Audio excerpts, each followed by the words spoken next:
joydun kelgan aziz mehmonim ey bolama o'xshayday ovozing sening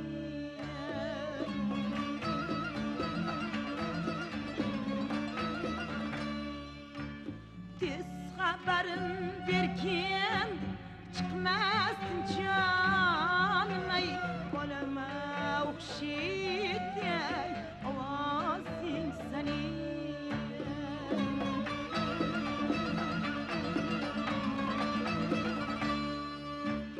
o'g'lim ketib sulton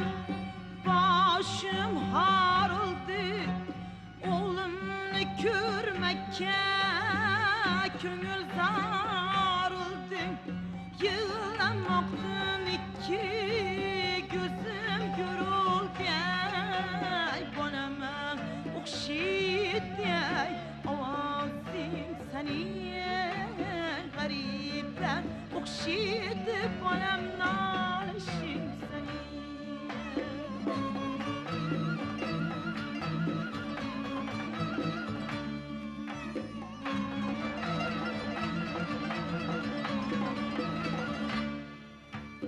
avval boshdan menim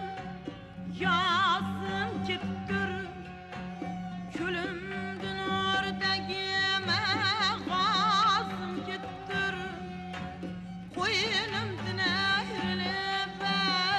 ko'zim ketib turay ko'zima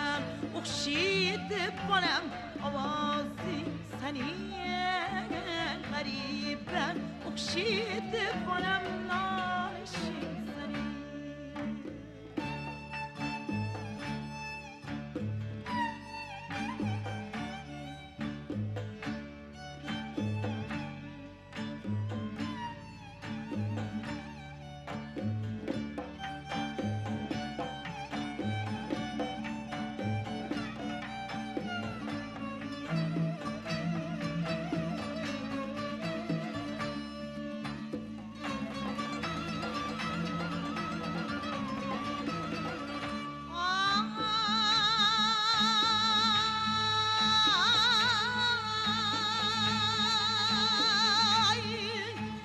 o'g'lim borgan joyim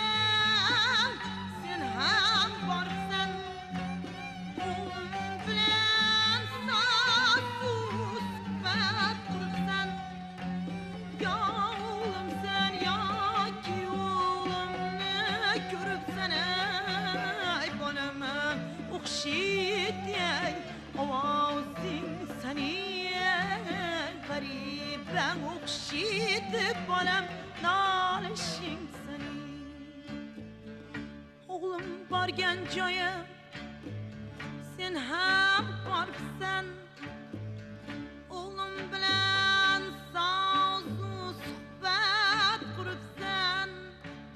yo o'g'limsan yoki o'g'limni ko'ribsan ey bolama o'xshayday ovozing sening g'ariba o'xshaydi bolam nolishing sening g'ariba o'xshaydi